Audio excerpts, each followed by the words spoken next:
Hello, bachcho. Let's read this question. So this question says a beam of white light is incident normally on a plane surface absorbing 70% of the light and reflecting the rest. If the incident beam carries 20 watt of the power, the force exerted by it on the surface. Surface पर देखिए कितना force exert करेगी ये आपको यहाँ पर बताना है, ठीक है। तो देखिए बच्चों इस क्वेश्चन का की कॉन्सेप्ट आप क्या लिख सकते हैं, the key concept of this question आपको फोर्स एक्सर्टेड कैलकुलेट करके बताना है, ठीक है। फोर्स एक्सर्टेड और ये आपका लाइट रेडिएशन क्या है, जितना फोर्स एक्सर्ट करेगा ये आपको बताना है, ठीक है। अब बच्चों देखिए आपको पावर गिवन कर रखी पावर को देखिए हम कैसे डिफाइन करते हैं। पावर होता है आपका देखिए फोर्स इंटू वेलोसिटी। फोर्स होता है आपका rate of change of momentum times आपका कितना हो जाएगा, सी के इक्वल हो जाएगा, ठीक है। ये रिलेशन यहाँ से आपका इतना हो जाएगा, ठीक है। और यहाँ से मैं लिख सकता हूँ कि आपका फोर्स होगा, फोर्स किसके इक्वल होगा, पावर डिवाइडेड बाई सी के equal. This is the force, ये आपका इतना फोर्स लगेगा, ठीक है। ऑलराइट, ठीक है। अब बच्चों देखिए अब यहाँ से हमें क्या बता रखा है हमें, a beam of white light is incident and normally on a plane surface। ये मान लीजिए आपका कोई ऐसा प्लेन सरफेस है, this is a plane surface. इसमें एक बीम ऑफ लाइट क्या कर रही है, इंसिडेंट कर रही है, नॉर्मली इंसिडेंट कर रही है, ठीक है। और क्या बोला गया, absorbing 70% of the light and reflecting the rest, okay. देखिए एब्जॉर्प्शन के केस में बच्चों क्या होता है, एब्जॉर्प्शन के केस में देखिए हम पावर कैसे डिफाइन करेंगे। एब्जॉर्प्शन के केस में बता सकते हैं क्या करेगा, एनर्जी को एब्जॉर्ब करेगा। तो उस केस में देखिए जो आपकी लाइट है, मान लीजिए इंसिडेंट हो रही है, उसका मोमेंटम एच बाई लैम्डा के इक्वल है। ये क्या हो गया, कंप्लीटली एब्जॉर्ब हो गया। कंप्लीटली एब्जॉर्ब हो जाएगा तो देखिए ये इसका इनिशियल मोमेंटम था, this is the initial momentum. Absorb हो गया तो फाइनल मोमेंटम किसके इक्वल हो जाएगा, जीरो के इक्वल। तो चेंज इन मोमेंटम कितना आएगा आपका, zero minus H by lambda, यानी कि एच बाय लेमडा। उसका मैग्नीट्यूड कितना आएगा आपका, एच बाय लेमडा के इक्वल। तो एब्जॉर्प्शन के केस में जो आपका चेंज इन मोमेंटम होता है वो कितना होता है आपका, एच बाय लेमडा के इक्वल।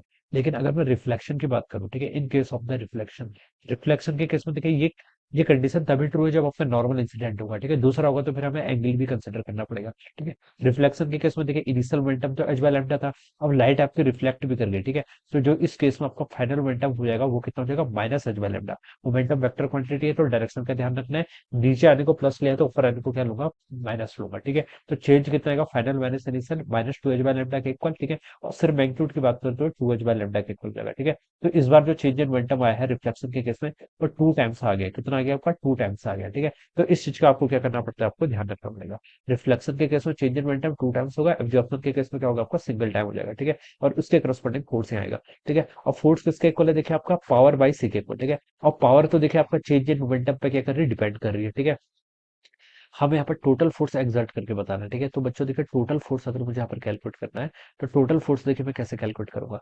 हमसे बोलेगा कि 70% ऑफ द लाइट क्या कर रही है, एब्जॉर्ब हो रही है, ठीक है। तो 70% लाइट एब्जॉर्ब होती है 70/100, इतना आपका एब्जॉर्प्शन हुआ है। एब्जॉर्प्शन के करस्पॉन्डिंग देखिए बच्चों आपका चेंज इन मोमेंटम कितना आपका, डेल्टा पी के इक्वल है, कितना आपका डेल्टा पी, यानी कि जो फोर्स लगेगा वो आपका सिंपली कितना लगेगा आपका, पी बाई सी के इक्वल हो जाएगा, ठीक है। प्लस दूसरा क्या हुआ आपका, 70% एब्जॉर्प्शन हुआ है तो इसका मतलब है कि reflecting at rest, reflecting the rest, यानी कि 30% आपका रिफ्लेक्ट हुआ होगा। तो 30% को मैं लिख सकता हूँ 30/100 इंटू, इस केस में जो आपका फोर्स लेगा वो कितना लेगा, पी बाई सी नहीं बच्चा, टू पी बाई सी के इक्वल लेगा, क्योंकि चेंज इन मोमेंटम आपका टू टाइम्स हो गया तो पावर भी क्या होगा, टू टाइम्स। तो ये आपका कितना रहेगा, टू पी बाई सी के इक्वल हो जाएगा, ठीक है। ये वैल्यू से इतनी रहेगी।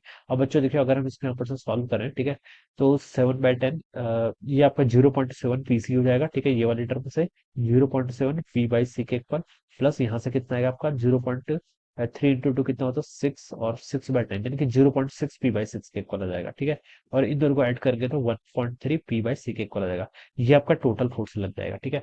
अब बच्चों आप क्या कर लीजिए, इसमें आप वैल्यूज पुट कर लीजिए, 1.3 इंटू क्या आपका पावर कितनी देर की, 20 वाट के इक्वल देर की है, तो 20 वाट हो जाएगा, डिवाइडेड बाय सी कितना है तो आपका 3 × 10⁸, ठीक है। ऐसा ही सिस्टम में सॉल्व कर रहे हैं तो यूनिट मेंशन नहीं भी करेंगे तो कोई, ठीक है, जरूरी नहीं है, ठीक है। अब बच्चों देखिए इसको सॉल्व करेंगे तो आपका जो फोर्स आएगा वो न्यूटन में ही आएगा, ठीक है। इसको देखिए सॉल्व कर लीजिए, ये कितना आ रहा है, ऊपर आपका 26 हो गया, ठीक है। 13×2 = 26, 26/3 इंटू ये आपका 10⁻⁻8 ऊपर हो जाएगा, इतना न्यूटन, ठीक है। आप इसको लिख सकते हैं क्या, 8.26/3 कितना होता है बच्चों आपका, कैलकुलेशन तो ठीक किया ना, 13 × 2 = 26, 26/3, ठीक है। ये आपका 8×3 = 24, 24 दो बचेगा, 8.61 इंटू 10⁻⁻8 के इक्वल आना चाहिए, ठीक है। इतना न्यूटन आना चाहिए। ये आपको ऑप्शन पे नन ऑफ दिस गिवन है ना, तो नन ऑफ दिस क्या होगा बच्चों, इसका राइट आंसर होगा। This is how we will solve this problem. इस तरीके से बच्चों हम करेंगे इस प्रॉब्लम को solve. So I hope you all understood this concept. All the best, thank you so much.